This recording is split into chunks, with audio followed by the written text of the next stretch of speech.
उस आदमी ने अपनी नौकरी दांव पर लगा दी और कंपनी को एक लेटर लिख डाला जिसमें उसने साफ कहा कि जमीर बेचकर पैसा कमाना बंद करो। पर अगली सुबह होते ही उसे अपनी गलती का एहसास होने लगा।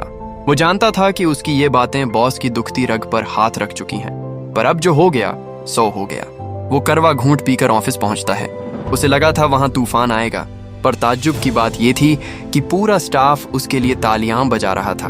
उसने वो सब कह दिया था जो हर कर्मचारी कहना चाहता था, पर किसी में हिम्मत नहीं थी। लेकिन जैसा कि अंदाजा था, इस बहादुरी का इनाम उसे फायर होकर मिला। कंपनी ने न सिर्फ उसके सालों की मेहनत से बनाए क्लाइंट्स चुरा लिए, बल्कि उसे तुरंत बोरियां बिस्तर समेटने को कह दिया। इस ठंडी बेइज्जती के बावजूद जेरी के मन में वापसी की एक उम्मीद थी।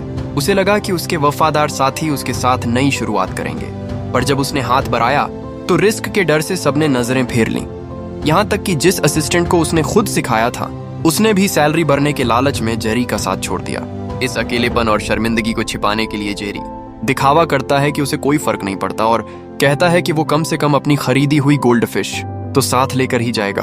तभी अचानक एक औरत खड़ी होती है और फिर सबकी फटी आंखों के सामने वे दोनों साथ में ऑफिस से बाहर निकल जाते हैं। जेरी ने सपने में भी नहीं सोचा था कि ये औरत, जो बिना किसी स्वार्थ के उसके पीछे चल दी, उसकी जिंदगी पूरी तरह बदल देगी। जेरी कभी एक शानदार स्पोर्ट्स एजेंट था जो 70 से ज्यादा टॉप एथलीट्स का काम संभालता था। हैंडसम, रईस और अपने काम में उस्ताद, वो अपनी कंपनी का सबसे बड़ा हीरा था। पर इस चमक धमक के पीछे जेरी को एहसास हुआ कि कंपनी अब सिर्फ मुनाफे की मशीन बन चुकी है। खिलाड़ियों की संख्या बढ़ती जा रही थी, पर खेल में भ्रष्टाचार और दिखावा बढ़ गया था। उसे अक्सर उनके रायते फैलाने के बाद सफाई करनी पड़ती थी। हद तो तब हो गई जब कंपनी ने एक चोटिल खिलाड़ी को चौथी बार घायल होने के बावजूद मैदान में उतरने को मजबूर किया। उस खिलाड़ी के बेटे की उम्मीद भरी नजरों ने जेरी को झकझोर कर रख दिया। उसे समझ आया कि पैसों की अंधी दौर में वो अपनी दिशा खो चुका है। इसीलिए उसने सब कुछ दांव पर लगाकर क्लाइंट्स कम करने और खिलाड़ियों का ख्याल रखने का सुझाव दिया, जिसका नतीजा उसकी बर्खास्ती के रूप में निकला। शुक्र है कि इस खतरनाक दांव में डोरोथी उसके साथ थी। हालांकि डोरोथी की बहन लॉरेल को उसका ये फैसला जरा भी पसंद नहीं आया। डोरोथी एक सिंगल मदर है और उसके बेटे का सारा खर्चा उसकी अकेली की तनख्वाह पर टिका है। ऐसे में एक ऐसे आदमी के पीछे चलना जिसका खुद का भविष्य अधर में हो, किसी बड़े जुए से कम नहीं था। डोरोथी सब जानती थी, फिर भी उसने पीछे मुड़कर नहीं देखा। जेरी ने भी उसे निराश नहीं किया। वो हजारों मील का सफर तय करके सुपरस्टार खिलाड़ी कुशमैन के घर पहुंच गया। अंदर घुसने से पहले जेरी ने एक लंबी सांस ली। बिना किसी बड़ी कंपनी के सपोर्ट के उसका पुराना कॉन्फिडेंस जैसे हवा हो चुका था, पर किस्मत ने साथ दिया। इससे पहले कि जेरी अपने इस्तीफे की कहानी सुनाता, कुशमैन ने उसे अपना एजेंट मान लिया और वहीं जुबानी वादा कर दिया। भले ही अभी कागजों पर दस्तखत नहीं हुए थे, पर जेरी के लिए ये अंधेरे में एक जलती हुई मशाल की तरह था। उसने तुरंत डोरोथी को फोन घुमाया और कॉन्ट्रैक्ट तैयार करने को कहा, पर हकीकत ने उसे जोरदार तमाचा तब मारा जब वो साइन कराने पहुंचा। उसकी पुरानी कंपनी ने उससे पहले ही पासा पलट दिया था। जेरी को अब समझ आया कि मुनाफे के सामने जुबानी वादों की औकात 2 कौड़ी की भी नहीं होती। ज्यादा पैसे मिलते ही कुशमैन ने जेरी से किया वादा तोड़ने में एक पल भी नहीं लगाया। भरोसा और उम्मीदें पल भर में बुलबुले की तरह फूट गईं। और सबसे कड़वा सच तो ये था कि इस पूरे खेल के पीछे उसकी अपनी गर्लफ्रेंड एवरी का हाथ था। जब जेरी एवरी के पास पहुंचा तो उसे सांत्वना के बजाय ब्रेकअप मिला। एवरी ने न सिर्फ उसे एक नाकाम इंसान कहकर जलील किया, बल्कि उस पर हाथ भी उठाया। करियर और प्यार दोनों तरफ से मिली इस मार ने जेरी को अंदर से तौर कर रख दिया। जो कल तक महफिलों की जान था, आज वो एक ऐसा लूजर बन चुका था जिससे दुनिया नजरें चुरा रही थी। हारकर उसने डोरोथी को फोन किया और अपना सारा हाल बयां कर दिया। डोरोथी ने अपनी बहन के विरोध को किनारे रखा और जेरी को अपने घर बुला लिया। जब जेरी ने अपना चश्मा उतारा तो उसकी आंख के पास का घाव देखकर डोरोथी का दिल भर आया। वो उसे चुपचाप बैठने को कहती है और दवाई लेने अंदर जाती है। तभी डोरोथी का बेटा रे बड़ी उत्सुकता से जेरी के पास आता है। किस्मत का खेल देखिए, भले ही ये उनकी पहली मुलाकात थी, पर दोनों की ट्यूनिंग पहले ही पल में सेट हो गई। जिंदगी जब सब कुछ छीन लेती है, तब वो अक्सर ऐसे रिश्ते देती है जिसकी हमें उम्मीद नहीं होती। कुछ देर बाद जब डोरोथी के कदमों की आहट सुनाई देती है तो छोटा रे शरीफ बच्चों की तरह अपने कमरे में सोने भाग जाता है। इसके बाद डोरोथी जेरी से अपनी नौकरी छोड़ने की असली वजह बताती है। वो हमेशा से जेरी की मुरीद रही है, सिर्फ उसके लुक्स की वजह से नहीं, बल्कि काम के प्रति उसकी दीवानगी और उसके साफ दिल की वजह से। इस अचानक हुए इकरार से जेरी थोड़ा सकपका जाता है, पर उस पल की नजदीकियों ने सारी हिचकिचाहट खत्म कर दी थी। तभी बाहर एक टैक्सी का हॉर्न बजता है और जेरी उस रूमानी माहौल से बाहर आता है। डोरोथी ने उसके लिए पहले से ही गाड़ी बुक कर रखी थी। भले ही वो पल छोटा था, पर डोरोथी की कोमलता ने जेरी के मन के सारे काले बादल छुटा दिए थे। जाने से पहले जेरी डोरोथी से वादा करता है कि वो ऐसे क्लाइंट्स ढूंढ कर लाएगा जो सच में उनके अपने होंगे और उन्हें कामयाबी के उस शिखर तक पहुंचाएगा जहां से दुनिया छोटी दिखे। और हुआ भी यही। रॉड नाम का एक थर्ड टायर खिलाड़ी खुद जेरी के पास आता है। रिटायरमेंट में सिर्फ 5 साल बचे थे और रॉड चाहता था कि जेरी उसके लिए कोई तगड़ी मनी मेकिंग डील सेट करे। एक ऐसा खिलाड़ी जिसे सालों से नजरअंदाज किया गया अब भीड़ और कैमरों के सामने चमकने के लिए बेताब था। जेरी रॉड की कामयाबी की भूख को भांप लेता है और अपने पुराने जुगाड़ और कॉन्टैक्ट्स का इस्तेमाल कर उसे बड़े इवेंट्स में ले जाता है। जेरी की मेहनत रंग लाती है और रॉड को मैदान पर उतरने का मौका मिल जाता है, पर जोश में होश खोते हुए रॉड मैदान पर गलतियां करने लगता है। हद तो तब हो गई जब टीम का मालिक रॉड को बेकार करार दे देता है। वो उसके छोटे कद और घमंडी रवैये का मजाक उड़ाते हुए कहता है कि रॉड एक ऐसे जंगली घोड़े जैसा है जिसे काबू करना नामुमकिन है। ये कड़वी बातें जेरी की मुश्किलों में घी का काम करती हैं। अगर रॉड अपनी मनमानी नहीं छोड़ता तो नया कॉन्ट्रैक्ट मिलना टेरी खीर थी। उधर रॉड का रोना खत्म ही नहीं हो रहा था कि उससे कम टैलेंटेड खिलाड़ियों को उससे ज्यादा पैसे मिल रहे हैं। जेरी उसे समझाता है कि ये शिकायतें करना बंद करो, तभी कोई बड़ा मौका मिलेगा। पर रॉड को लगता है कि जेरी बस चापलूसी की बातें कर रहा है। आखिरकार जेरी का सब्र जवाब दे देता है। वो साफ कह देता है कि जब इज्जत और फायदे के बीच टक्कर हो तो जिद करके पेट नहीं भरा जाता। जेरी को टूटने की कगार पर देख रॉड अचानक सीरियस हो जाता है और पूरी मेहनत से ट्रेनिंग करने का वादा करता है। और देखिए, 2 दिन बाद ही डोरोथी के पास बॉस का भेजा हुआ कॉन्ट्रैक्ट पहुंच जाता है।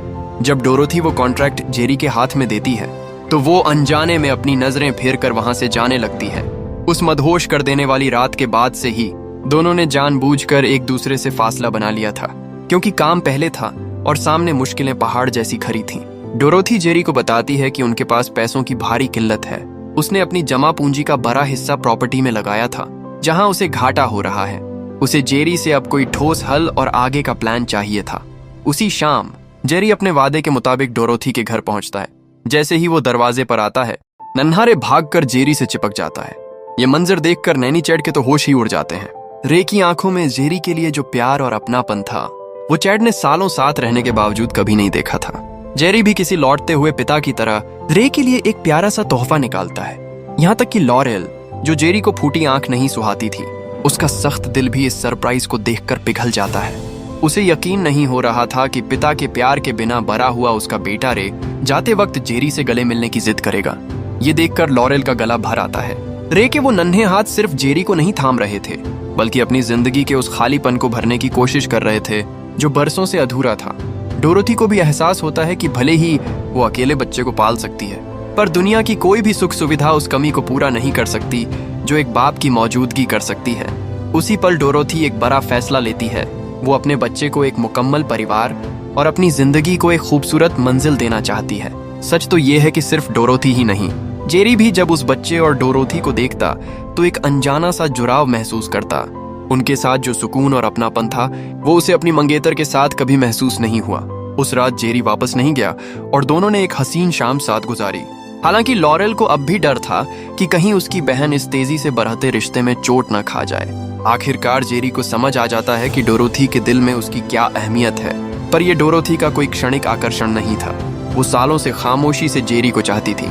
सिर्फ काम के कायदों और परिवार की वजह से वो कभी बीच में नहीं आई। पर जैसे ही जेरी के करियर पर आंच आई, उसने बिना सोचे समझे उसका साथ चुना और जेरी ने भी उसे निराश नहीं किया। चाहे काम हो या उनका रिश्ता, वो अपनी पूरी सच्चाई और शिद्दत से उसे निभा रहा था। रॉड के कॉन्ट्रैक्ट का मामला सुलझने का नाम ही नहीं ले रहा था। बातचीत का हर दौर सिर्फ इंतजार और सिरदर्द बनकर रह गया था। जेरी की उम्मीदों पर तब पानी फिर गया जब सामने वाली पार्टी ने $1.7 मिलियन का मामूली 3 साल का सौदा पेश किया। रॉड की पत्नी मार्सी इस पर भड़क जाती है और खुलेआम जेरी की काबिलियत पर शक करने लगती है। वो यहाँ तक कह देती है कि दूसरे एजेंट्स अब भी उनके संपर्क में हैं। पर डोरोथी की बातों ने रॉड को आईना दिखा दिया। रॉड को समझ आया कि भले ही उसे शिकायतें करने की आदत है, पर वो धोखेबाज नहीं है। रॉड जेरी से वादा करता है, तू बाहर मेरे लिए लड़, मैं मैदान पर अपनी जान लगा दूंगा। अनजाने में ये दोनों महज क्लाइंट एजेंट नहीं, बल्कि पक्के दोस्त बन चुके थे। जब एक एड शूट के दौरान डायरेक्टर रॉड की बेइज्जती करता है तो जेरी अपना कमीशन छोड़ देता है ताकि वो रॉड की गरिमा के लिए लड़ सके। वहीं दूसरी तरफ जब जेरी डोरोथी को लेकर अपने डगमगाते मन की बात करता है तो रॉड उसे एक बड़े भाई की तरह सबसे सच्ची सलाह देता है। जेरी पर बढ़ाते आर्थिक बोझ को कम करने के लिए डोरोथी सैन डिएगो शिफ्ट होने का फैसला करती है। विदाई के वक्त जेरी रे को बिल्कुल एक पिता की तरह अलविदा कहता है। कुछ ही दिनों में वो बच्चा उसकी जान बन चुका था। डोरोथी के सामने वो खुद को बड़ा रिलैक्स दिखाने की कोशिश करता है, पर जैसे ही वो कार में बैठने वाली होती है जेरी का दिल बैठ जाता है और वो उसे रोक लेता है। डोरोथी उसे हैरानी से देखती है। आर्थिक तंगी अपनी जगह थी, पर डोरोथी के लिए जेरी का इंसान होना और रे के साथ उसका वो पिता पुत्र वाला रिश्ता कहीं ज्यादा कीमती था। जल्द ही दोनों शादी के बंधन में बंध जाते हैं, पर शादी की रात जब वे अपना वीडियो देख रहे होते हैं तो जेरी की बनावटी मुस्कान डोरोथी से छिपी नहीं रहती। उसे पल भर में एहसास हो जाता है कि जेरी ने ये शादी शायद मजबूरी या जिम्मेदारी में की है, दिल से नहीं। रॉड भी, जो तजुर्बेकार था, समझ जाता है कि इस शादी की राह आगे बहुत मुश्किल होने वाली है। आने वाले दिनों में रॉड खेल से ज्यादा इसी बात से परेशान रहता है और अपनी उम्र और चोटों के बावजूद हर मैच के बाद जेरी को समझाता है, घर जा और अपनी बीवी को वक्त दे। भाई, रॉड के लिए उसका परिवार ही सब कुछ है और वो काफी समय से देख रहा था कि जेरी अपने ही रिश्ते को लेकर कितना उलझा हुआ है। जेरी को लगता था कि काम ही असली दुनिया है और प्यार या परवाह तो फोन पर भी जताई जा सकती है, पर शादी कोई लेन देन नहीं है और दूर रहकर भावनाओं की डोर को ज्यादा दिन तक खींच कर नहीं रखा जा सकता। डोरोथी को अब समझ आ गया था कि उसे महज एक नाम का रिश्ता नहीं, बल्कि वो प्यार चाहिए जिसे वो हर पल महसूस कर सके। उस रात डोरोथी जेरी से रॉड और उसकी पत्नी के बारे में बात करने की कोशिश करती है, पर उसे एहसास होता है कि वो जेरी को जितना समझने की कोशिश करती है वो उतना ही धुंधला होता जाता है। जेरी के जहन में सिर्फ उसका करियर और आने वाला कल ही छपा हुआ था। डोरोथी को डर था कि कहीं जेरी ने सिर्फ अपनी जिम्मेदारी निभाने के लिए तो उससे शादी नहीं कर ली। वो अपने पति को सब कुछ देना चाहती थी, पर जेरी सिर्फ जैसा चल रहा है वैसा ही रहने देना चाहता था। आखिरकार डोरोथी हिम्मत जुटाकर सेपरेशन की बात करती है। वो जेरी से कहती है कि उन्हें एक दूसरे को वक्त देना चाहिए ताकि वे सोच सकें कि क्या इस शादी का कोई भविष्य है। वो सिर्फ इज्जत के सहारे पूरी जिंदगी नहीं काट सकती थी, भले ही वो जेरी से बेपनाह मोहब्बत करती हो। असली प्यार कभी बेरियां नहीं बनता और न ही ये कब्जा करने का नाम है। जेरी भी इस वक्त पूरी तरह खोया हुआ था। उसे समझ नहीं आ रहा था कि काम बड़ा है या शादी, मोहब्बत जरूरी है या जिम्मेदारी। आने वाले दिनों में जेरी अपनी सारी भरास और ताकत खेल के मैदान में झोंक देता है। ये फुटबॉल मैच कोई मामूली मैच नहीं था। ये तय करने वाला था कि कौन सी टीम सुपर बाउल तक पहुंचेगी। रॉड की टीम पर भारी दबाव था क्योंकि वे पिछले 20 सालों से फाइनल तक नहीं पहुंचे थे। रॉड जान लगा रहा था, पर दुश्मन खिलाड़ियों ने उसे अपना निशाना बना लिया। जैसे ही गेंद उसके पास आती वे उसे बेरहमी से जमीन पर पटक देते। मैच अपने आखिरी मिनट में पहुंच चुका था और टीम की गलतियों की वजह से स्कोर बोर्ड पर वे पिछड़ रहे थे। जब सबको लगा कि खेल हाथ से निकल चुका है, वो अपने साथियों का हौसला बढ़ाता है क्योंकि ये उनके पास आखिरी मौका था। खेल फिर से शुरू होता है। रॉड बिजली की फुर्ती से डिफेंस को चकमा देता है, तभी उसका एक साथी उसे गेंद पास करता है। दो डिफेंडर्स के बीच से रॉड हवा में ऊंची छलांग लगाता है, गेंद लपकता है और एक परफेक्ट टचडाउन कर देता है। पूरा स्टेडियम रॉड के नाम से गूंज उठता है। वो रातों रात हीरो बन चुका था, पर तभी टीवी पर देख रही मार्सी का कलेजा मुंह को आ जाता है। रॉड मैदान पर बेसुध पड़ा था और कोई हलचल नहीं कर रहा था। उस भयानक टक्कर ने रॉड के सिर पर गहरी चोट पहुंचाई थी। जेरी घबराकर मैदान की तरफ भागता है। इमोशंस जब चरम पर थे, तभी टीवी पर एक कमर्शियल ब्रेक आ जाता है, मानो किस्मत मजाक कर रही हो। जेरी तुरंत मार्सी को फोन करता है ताकि वो घबराए नहीं। वो लाइन चालू रखता है ताकि मार्सी हर पल की खबर सुन सके। पूरा स्टेडियम रॉड के लिए दुआ कर रहा था। उस छोटे कद के खिलाड़ी ने आज दुनिया को हिलाकर रख दिया था। और फिर वो चमत्कार होता है। रॉड धीरे धीरे उठकर बैठता है। पूरा स्टेडियम दोबारा पागल हो जाता है।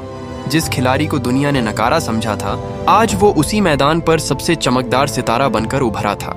मैच के बाद जैसे ही रॉड लॉकर रूम से बाहर आता है, रिपोर्टर्स का हुजूम उसे घेर लेता है। ये वही पल था जिसका उसने बरसों इंतजार किया था, पर उसकी नजरें सिर्फ जेरी को ढूंढ रही थीं।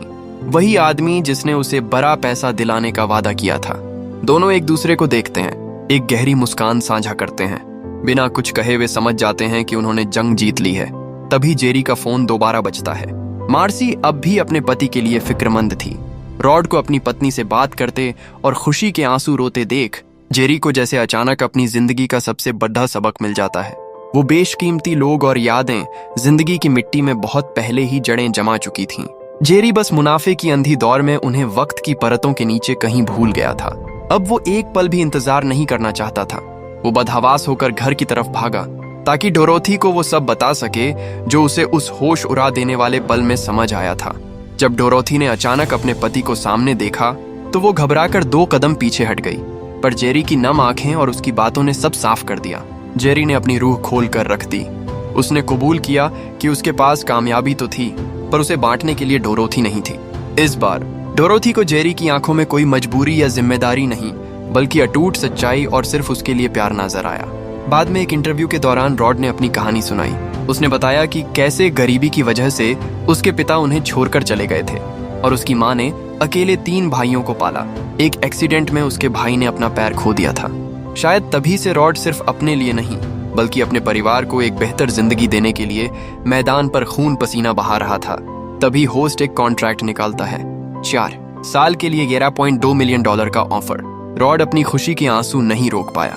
उसने कभी नहीं सोचा था कि एक दिन उसकी कीमत इतनी ऊंची होगी।